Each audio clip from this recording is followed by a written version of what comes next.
नमस्ते फ्रेंड्स। तो आज हम पूरे प्रिंसेस कट ब्लाउज की कटिंग देखेंगे। ये जो पूरा कटिंग है वो हम 36 साइज का बनाएंगे। काफी सारी लेडीज ऐसी होती है, जैसे कि मान लीजिए इसका वजन जो है वो 60 kg है, हाइट है 5 फुट 3 इंच है, इसकी भी 5 फुट 3 इंच है, दोनों का वजन भी सेम है। जरूरी नहीं है कि दोनों ही लेडीज के शोल्डर एक जैसे हो, दोनों की चेस्ट एक जैसी हो। बहुत सारी वेरिएशन उनके साइज के अंदर मिल जाते हैं, तो हमें उनकी साइज के अकॉर्डिंग ही हमें हमारी ब्लाउज की जो कटिंग है वो करनी रहती है। तो आपको ब्लाउज बनाने के लिए उनके पास उनका एक रेडीमेड ब्लाउज तो होता ही है, तो वो आपको एक रखना है। वो आपको इसलिए रखना है क्योंकि आप कहीं पर भी अगर अटकते हैं तो वो आपके पास अगर पड़ा है तो आप उससे श्योर हो जाओगे कि नहीं, मैं यहाँ पर गलत नहीं जा रही हूँ, मैं बराबर जा रही हूँ। लेकिन आपको कटिंग उनकी बॉडी के नाप से ही करनी है। ब्लाउज जो नाप है वो आपको स्क्रीन के ऊपर दिखाई देगा, ठीक है। ब्लाउज की जो लेंथ है वो 14 है, रेडीमेड 14 है, तो उसको हम 1 इंच एक्स्ट्रा जोड़ के 15 के ऊपर मार्क लगाएंगे पहले। तो यहाँ पर जो मैंने है 15 का पेपर ही लेके रखा हुआ है, तो मुझे यहाँ पर पहले हम बैक साइज की कटिंग करेंगे, उसके बाद हम आगे का पोर्शन देखेंगे। तो शोल्डर जो है यहाँ पर 14.5 आ रहा है, ठीक है। तो हमेशा जो शोल्डर है उसको हमें जो हमारा शोल्डर का नाप आता है उसमें से कट करके ही हमें यहाँ पर शोल्डर का नाप लेना होता है। तो वो हम शोल्डर की लेंथ में कुछ जो मार्जिन है वो कट कर देते हैं। तो वो किस हिसाब से करेंगे, तो मैंने एक जनरली नॉर्मल सा एक फॉर्मूला रखा है कि अगर आप गले की डिप्थ के हिसाब से हमें शोल्डर की जो लेंथ होती है वो डिसाइड करनी पड़ती है। जितना हमारा गला नीचे जाता है उतना हमारा शोल्डर जो है उसकी लेंथ जो है वो कम होती जाती है, शोल्डर हमारा कम होता जाता है। अगर हमारा गला 6 या 5 के आसपास है तो भी हमें शोल्डर में से कुछ जो है पोर्शन वो कट करना होता है। तो मैंने जहाँ जनरली एक रूल रखा है कि अगर आप 6 इंच तक का गला रखते हो पीछे से डिप, तो 6 इंच के हिसाब से आपको शोल्डर जो आपका आता है उसमें से 1 इंच आपको कट कर देना है। आपको बाजू की स्क्रीन में पूरा फॉर्मूला दिखाई देगा। और अगर आप 6 के नीचे जाते हो तो 7 पे और 20.25 बढ़ा दीजिए, 8 पे 50 बढ़ा दीजिए, ऐसे ऐसे ऐसे करके आपको बढ़ाते जाना है। तो यहाँ जो पीछे का गला है वो 10 है, तो उसके हिसाब से मुझे शोल्डर में से 2 इंच माइनस करने हैं। तो जहां पर शोल्डर है 14.5, तो उसका आधा हो गया 7.25, 7.25 में से मुझे 2 इंच माइनस करना है। तो मेरा जो शोल्डर आएगा वो है 5.25। यहाँ पर मैं 5.25 के ऊपर निशान लगा देती हूँ और यहाँ पर एक और निशान लगा देती हूँ जहां पर मेरी सिलाई आएगी, क्योंकि तो मेरा जो भी नाप करूंगी वो इसके हिसाब से करूंगी। अब यहाँ से हमें आर्म होल की लेंथ निकालनी है। तो आर्म होल जनरली क्या करते हैं, जितना शोल्डर है उतना आप आर्म होल लेके चल सकते हैं, उसमें कोई दिक्कत नहीं आती। लेकिन आपके पास आर्म होल का मेजरमेंट होना बहुत जरूरी है। मेरा आर्म होल जो है वो है 14.5, ठीक है। तो 14.5 में मैं आधा इंच एक्स्ट्रा करूंगी, क्योंकि ब्लाउज के अंदर हमें लूज फिटिंग नहीं चाहिए होता है, एकदम फिट और फिट ब्लाउज के अंदर चाहिए। स्लीव्स जो होती है, आर्म होल होता है, वो एकदम फिट होना चाहिए, बॉडी टाइट होना चाहिए। तो 14.5 का जो आर्म होल है उसके अंदर आधा इंच ऐड करके हम 15 का आर्म होल लेंगे, ठीक है। और 15 के आर्म होल में क्या होता है कि हम 2 ऐसे डिवाइड करेंगे, जिसके अंदर आगे का आर्म होल है वो 1 इंच ज्यादा रहेगा और पीछे का आर्म होल जो है वो 1 इंच कम रहेगा। पीछे का जो हम आर्म होल बनाएंगे वो तकरीबन 7 के आसपास आना चाहिए और जो हम आगे का आर्म होल बनाएंगे वो 8 के आसपास आना चाहिए। समझ गए कि मैं मान लीजिए कि आपका जो आर्म होल है वो 16 आ रहा है, तो 16 को कैसे करेंगे, तो 16 में भी आपको क्या करना है, 7.5 पीछे रखना है और 8.5 आगे रखना है। 17 आ रहा है, 8 पीछे का रखना है और 9 जो है वो आगे का रखना है। आपको हमेशा 1 इंच जो आर्म होल है वो आगे का ज्यादा आता है, इसीलिए आप वैसे ही काउंटिंग करेंगे। तो यहां से मैं आर्म होल ले लेती हूँ 5.25 का। अब हमें चेस्ट जो है उसका नाप निकालना है। तो चेस्ट जो हमारी है 36, ठीक है। 36 का आधा होता है 9 आता है, ठीक है, 9। लेकिन हमें यहाँ पर 9 के ऊपर निशान नहीं लगाना है, यहाँ से हमें 9 से थोड़ा तो कम ही निशान लगाना है, आधा इंच जितना। क्योंकि जब हमारा ब्लाउज का गला डीप होता है ना, तो ब्लाउज के गले की वजह से जो हमारा ब्लाउज है वो फैल जाता है। तो अगर वो फैल जाता है तो वैसे भी हमें 36 की जगह 38 की ही साइज मिल जाएगी, 36 से थोड़ी ज्यादा ही मिलेगी। जब हमें पता है कि हमारा गला बड़ा है और हमारा ब्लाउज जब फैलेगा तो यहाँ पर 36 का नंबर रखने का कोई फायदा नहीं है, क्योंकि अगर हम 36 रखेंगे तो भी हमें थोड़ा थोड़ा थोड़ा अंदर सिलाई लगानी ही पड़ेगी। तो हमेशा यहाँ पर जो सिलाई है उससे आधा इंच आप कम चलेंगे तो कोई दिक्कत नहीं आएगी। तो यहाँ पर हो गया 8.5, तो यहाँ पर पहले मैं 8.5 के ऊपर निशान लगा देती हूँ। अब इस डॉट से हमें एक डॉट बनाना है, यहाँ से 0.25 इंच इस तरफ। तो यहाँ पर हमें फिर से लाइन ड्रॉ करनी है। अब हम क्या करेंगे, यहाँ से पूरी एक गोलाई दे देते हैं। यहाँ से हम नाप लेते हैं कि हमारा जो आर्म होल है वो कितना आ रहा है। तो ये हमारा कुल 7 आना चाहिए, 7 या फिर 7.25 है या फिर 7.5 है, बस उतना बहुत हो गया, उससे ज्यादा नहीं आना चाहिए। हाँ, ये हो गया 7 से एक्स्ट्रा मार्जिन लेना है, जो मैं 1.25 इंच ले लेती हूँ अभी यहाँ से। ये हो गया 1.25 इंच का। पर अब हम नीचे की तरफ आते हैं। तो वेस्ट जो है वो है 29। तो वेस्ट के अंदर हमें कुछ भी गड़बड़ी नहीं करनी है, वेस्ट जैसी है वैसी ही रहने दीजिए। तो 29 का 4 पार्ट होता है 7.25 आ रहा है कि ये हमारा वेस्ट का मेजरमेंट है। अब हम 1 इंच डार्ट के लिए लगाएंगे है, ठीक है, ये वाला, ये और ये जो है वो हमारा सिलाई का पोर्शन है। और फिर उसके बाद हमारा एक्स्ट्रा मार्जिन और लेती हूँ। ये जो चेस्ट साइज है उसका आप यहाँ पर आधा कर लीजिए ऐसे, और फिर यहाँ पर एक डाट का निशान बना लीजिए। यहाँ से ऊपर आप, ये 4 हो गया, और फिर यहाँ से आधा इंच इस तरफ और आधा इंच इस तरफ। तो जो शोल्डर है वो बेसिकली मुझे यहाँ पर 2 का रखना है, रेडीमेड 2 का रखना है। तो आधा इंच इस तरफ और आधा इंच इस तरफ सिलाई में चला जाएगा। तो हम यहाँ पर शोल्डर जो है वो 3 का रख के चलेंगे। तो हमें गले का ये इश्यू नहीं है कि हम गला कितना रखेंगे। तो गला ऑटोमेटिक 2.25 के आसपास ही आ गया, देखिए 2.5 से 2.25 के बीच में ही गला ऑटोमेटिक आ गया। तो ये बराबर नाप है, ठीक है। यहाँ से अभी हमें गले के 10 के लिए निशान लगाना है। तो जनरली आप यहाँ से भी 10 का निशान लगा सकते हैं, उसमें कोई दिक्कत नहीं है। यहाँ से हमें थोड़ा, यहाँ से आधा इंच गला फैला के लेना है। यहाँ पर 2.25 पे एक निशान लगा देती हूँ। आधा इंच थोड़ा ज्यादा होगा तो इसे गला अच्छे से गोल बैठ जाएगा। गला, हमें जो गला बनाना है उसके लिए हमें यहाँ से ऐसे गोल शेप दे देना होता है, लेकिन यहाँ से सीधा और फिर यहाँ से गोल, तो मुझे ऐसा गला पर्सनली पसंद नहीं है। तो मैं हमेशा क्या करती हूँ कि यहाँ से आधा इंच ऊपर एक निशान लगाती हूँ और फिर मैं गले को ऐसे कुछ शेप दे देती हूँ। ये ऐसे हो गया, और फिर यहाँ से हमें बस इतना सा गोल देना है, ताकि जो गला होगा वो एकदम अच्छा मस्त गोल होगा। मतलब यहाँ से सीधा और ऐसे गला नहीं, यहाँ से थोड़ा कम कम होते होते गला ऊपर चला जाएगा और उसका गोल शेप बन जाएगा। ये हो गया हमारा पीछे का पोर्शन रेडी। अब मैं आपको आगे के पोर्शन की कटिंग दिखा देती हूँ। से हमें एक ऐसे आधा इंच अंदर की तरफ, हमारे ब्लाउज के गले की तरफ ऐसे झुकाव देना है। ड्रेस के अंदर हम बाहर की तरफ झुकते हैं, लेकिन ब्लाउज के अंदर उससे उल्टा हमें अंदर की तरफ झुकना होता है, ताकि जो हमारा शोल्डर है ब्लाउज का वो कभी शोल्डर से गिरे नहीं और अच्छा फिटिंग बैठ जाए। तो ये बात आप खास ध्यान रखें, ठीक है। अभी यही सेम टू सेम हम यहाँ पर ड्रॉ कर लेते हैं नाप। बहुत सारे नाप तो ड्रॉ नहीं करने हैं, सिर्फ हमें शोल्डर का मेजर लेना है यहाँ पर। तो ये यहाँ हमारा शोल्डर का मेजर आ गया, और यहाँ पर जो हमने आर्म होल की लेंथ ली है वो एक निशान चाहिए, और शोल्डर का निशान चाहिए, ठीक है। और एक निशान चाहिए हमें जो है वो गला का, गले का जो लिया है। बस ये 3 निशान ही हमें यहाँ पर लेने हैं, बाकी का एक भी निशान नहीं लेना है। अब जैसे बाहर की साइड पे हमने 0.25 इंच ज्यादा लिया था, तो अंदर की साइड पे हमें आधा इंच थोड़ा अंदर की साइड पे लेना है।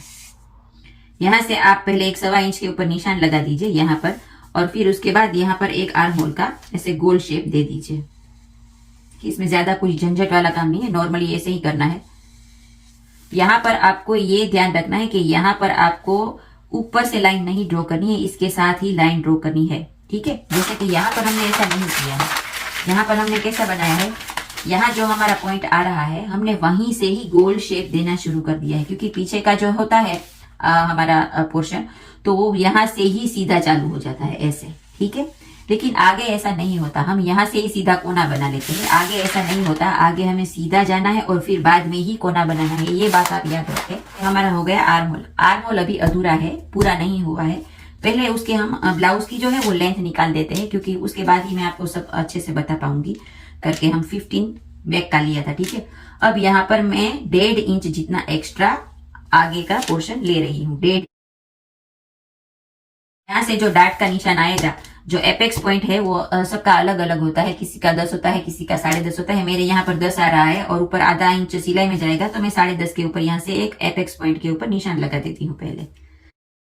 अब ये निशान तो हमने लगा दिया, लेकिन ये यहाँ से कितनी दूरी पे आएगा, तो ये जो मेरे क्लाइंट की दूरी है 2 एपेक्स पॉइंट के बीच की दूरी, वो है 7.5 इंच। 4.25 के ऊपर निशान आएगा यहाँ पर। यहाँ से नीचे की तरफ हमें आधा इंच कम लेना होता है। यहाँ पर मैंने 4.25 लिया है, तो यहाँ पर मैं लूंगी 3.5, उससे आधा इंच कम यहाँ पर। अब यहाँ से यहाँ एक लाइन ड्रॉ करेंगे और यहाँ से यहाँ लाइन ड्रॉ करेंगे। तो यहाँ से यहाँ हम लाइन तो ड्रॉ करेंगे, लेकिन वो लाइन कहाँ तक जाएगी, क्योंकि हमें यहाँ पर भी एक टक्स लेना होता है और यहाँ पर भी टक्स लेना होता है। अगर हम यहाँ पर भी टक्स लेंगे और यहाँ पर भी टक्स लेंगे, दोनों जगह से कपड़े को दबाएंगे, तब जाके यहाँ से जो है पोर्शन वो उठ के आएगा। वरना क्या होगा, आप यहाँ से तो दबा देंगे, यहाँ से कपड़ा दबाएंगे नहीं तो यहाँ पर झोल आने शुरू हो जाएंगे।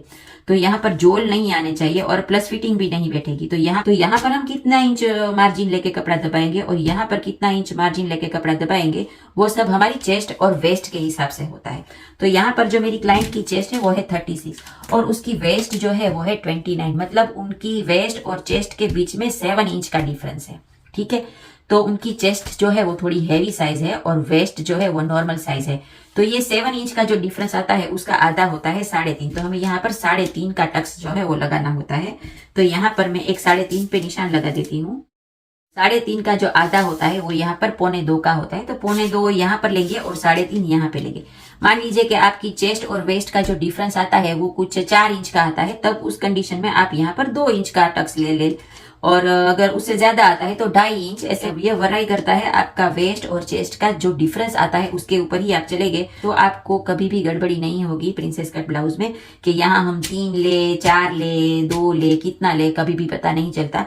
तो ये आप याद रखें कि अगर आपकी वेस्ट और आपकी चेस्ट का जो डिफरेंस आता है उसका आप आधा नाप लेके यहाँ से चलोगे तो आपको कोई दिक्कत ज्यादातर नहीं आएगी कभी भी। पहले मैं एक लाइन ड्रॉ कर लेती हूँ नॉर्मली। तो ये लाइन जो है उसको भी यहाँ जाना है और ये लाइन जो है उसको भी यहाँ जाना है, लेकिन ये दोनों लाइन यहाँ पर जाएगी कहाँ, कौन से नंबर पे जाके अटकेगी, ताकि हमारा जो आर्म होल है वो भी ना बिगड़े और लाइन भी अच्छे से बन जाए। तो बेसिकली जो हमने आगे का आर्म होल रखा है वो 8 रखा है, मैंने आपको पहले बताया। ठीक है, तो 8 का हमें 3 से डिवाइड करना है। 8 को अगर हम 3 से भाग देंगे तो कुछ 2.5 का नंबर आ जाएगा। तो हमें क्या करना है, जो हमारा आर्म होल है उसमें 2/3 पार्ट यहाँ रखना है और 1/3 पार्ट यहाँ रखना है, मतलब 2.5 और यहाँ पर एक टक्स आएगा और फिर बाद में उसका आधा जो 2.5 बचता है वो यहाँ आएगा। तो मतलब यहाँ से हमें 5 के नंबर ऊपर जाना है। मान लीजिए कि आपका जो आगे का आर्म होल आ रहा है वो 9 आ रहा है, तो उसके हिसाब से आप चलोगे तो 3 होगा, 3 से डिवाइड कर दोगे तो 3 होगा। तब उस कंडीशन में आपको आर्म होल जो है वहां यहाँ पर 6 से लगाना है। तो ये लाइन जो है वो यहाँ पर 6 से आएगी। हमारे कंडीशन में 8 है तो 2.5 आ रहा है, तो 2.5 और 2.5 2 पार्ट यहाँ रखने हैं और एक 2.5 वाला पार्ट यहाँ पर छोड़ना है। 2/3 पार्ट यहाँ रखना है और 1/3 पार्ट यहाँ छोड़, वो है यहाँ पर 5। ठीक है, 2.5 5 हो जाता है, तो ये 5 का निशान। ठीक है, अब यहाँ पर हमने जो टक्स लगाया है वो है 3.5 का और उससे आधा होगा 1.25। तो 1.25 पे हम यहाँ पर एक निशान लगाएंगे। तो यहाँ से हमें 1.25 का एक टक्स लगाना है। तो अब ये लाइन जो है वो यहाँ जाएगी और ये लाइन जो है वो यहाँ जाएगी, ताकि जो कटोरी जो है वो ज्यादा से ज्यादा ऊपर उठ जाए। अगर आप यहाँ पर कम कपड़ा छोड़ेंगे दोनों जगह पे तो कटोरी जो है वो जितनी हाई होनी चाहिए, जितनी उभर के आनी चाहिए वो उतनी उभरेगी नहीं और कस्टमर को जो ब्लाउज की फिटिंग है वो बराबर से बैठेगी नहीं। ब्लाउज तो बैठ जाएगा लेकिन कटोरी की जगह से उसको अच्छे से फिटिंग नहीं बैठेगा। तो जो कटोरी उठनी चाहिए वो उतनी उठेगी नहीं। तो जितना कपड़ा दबाएंगे दोनों तरफ से तब जाके कटोरी जो है वो उठ पाएगी। लाइन जो है स्टिचिंग की वो यहाँ जाएगी और यहाँ से यहाँ जाएगी। हो गया। अब हमें क्या चेक करना है कि हमारा जो ये चेस्ट वाला पार्ट है वो 8.5 का आना चाहिए, प्लस हमारा जो आगे का आर्म होल है वो भी 8 मिलना चाहिए, तब जाके हमारी ये कटिंग जो है वो रेडी होती है।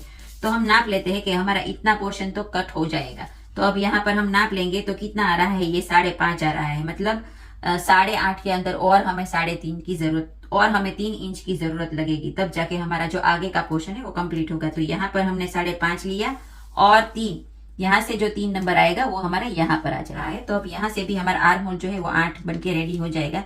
जैसे कि यहाँ पर ये 3 आ रहा है, 3 में यहाँ से कट कर देती हूँ और फिर यहाँ से नापूंगी तो आ रहा है 5, मतलब 3 और 5 8 का आर्म होल मिल गया, हमारी चेस्ट की लेंथ मिल गई, हमें जितना पफ क्रिएट करना था वो भी हो गया, सब कुछ हो गया। अब हमें क्या करना है, इसको शेप दे देते हैं। ठीक है, ये यहाँ पर तो मिल गया। अब यहाँ से हमें कर्व शेप देना होता है। तो कर्व शेप हम ऐसे नहीं देंगे, पहले हम यहाँ पर जो हमारा चेस्ट का नाप है वो ले लेते हैं। जैसे कि चेस्ट जो है हमारी 7.25, तो यहाँ पर 3.25 तो मिल गया है, बस बाकी का 4 जो हमें यहाँ पर ऐड करना है वो, और हमारा जो मेन सिलाई वाला पोर्शन है वो ये आ जाएगा। ठीक है, अब ये पार्ट जो है वो थोड़ा ज्यादा लंबा हो गया है। तो जनरली क्या होता है, हमारा जो पफ होता है वो यहाँ होता है, तो हमें इतने सारे पोर्शन की साइड में जरूरत नहीं रहती। जो हमारा यहाँ पर जो पोर्शन आ रहा है तो यहाँ से हमें जो है वो आधा इंच हमें यहाँ पर कम रखना होता है। यार ये हो गया आधा इंच का निशान, और हमें यहाँ से जो हमारा टक्स का नाप है वहां से लेके यहाँ पर आधे इंच पर एक लाइन ड्रॉ कर देनी है बस। अब हमने आधा इंच तो कम कर लिया, तो अब हमारा नाप जो है वो कितना आ रहा है यहाँ से ये देखना है। तो ये आ रहा है कुछ 8:45 के आसपास, ठीक है। तो यहाँ पर हम 8:45 के ऊपर पहले नाप रख देते हैं। ये हो गई 8:45 वाली लाइन, ठीक है। अब यहाँ से हमें सीधा यहाँ पर एक निशान ड्रॉ करना है। अब हमें क्या करना है कि ये जो लाइन है उसको हम पहले एक शेप दे देते हैं अच्छे से। जो हमारा नाप है वो है कुछ 3.5 का, तो यहाँ से हम 3.5 ले लिया पहले। अब यहाँ से 3.5 से पहले हम सीधा चले जाएंगे 1 इंच तक, तो 1 इंच तक मैं सीधा चली गई, ठीक है। अब यहाँ से हम एक लाइन ड्रॉ करते हैं और फिर यहाँ से एक अच्छा ऐसे गोल वाला शेप दे देते हैं। अब हम नाप लेते हैं कि ये लाइन जो है वो कितनी आ रही है। 12.25 मिल रही है, ठीक है। ये भी हमें 12.25 के हिसाब से मिलनी चाहिए। तो हम नाप लेते हैं कि ये 12.25 के हिसाब से मिल रही है या नहीं। हाँ, तो ये भी आ गई 12.25। तो हमारा ये जो पूरा लाइन है वो बराबर हो गया, हमारी कटोरी की शेप भी बराबर हो गई, सब बराबर हो गया। यहाँ की लेंथ भी बराबर हो गई, यहाँ पर हमें जितना पोर्शन दबाना था वो भी मिल गया, यहाँ भी मिल गया। चाहे तो आप यहाँ पर भी एक टक्स लगा सकते हैं अकॉर्डिंग टू योर चॉइस, तो वो अलग चीज है। तो यहाँ पर ये जो पूरा हो गया। अभी गले का यहाँ पर हमें मार्क लगाना है। तो गला जो है वो डेप्थ है 7 इंच, तो 7.5 के ऊपर निशान, और यहाँ पे 2.25 के ऊपर गला, ये हो गया। और मैंने जैसे आपको बताया कि मैं थोड़ा ऐसे ऊपर करके थोड़ा लेती हूँ गला, तो ये मैंने यहाँ पर एक निशान लगाया और ये हो गया कुछ ऐसे, ठीक है। आई होप कि आज आपको ये पूरा का पूरा वीडियो जो है वो समझ में आ गया होगा कि हमें कैसे कटिंग करनी है और कैसे सब करना है।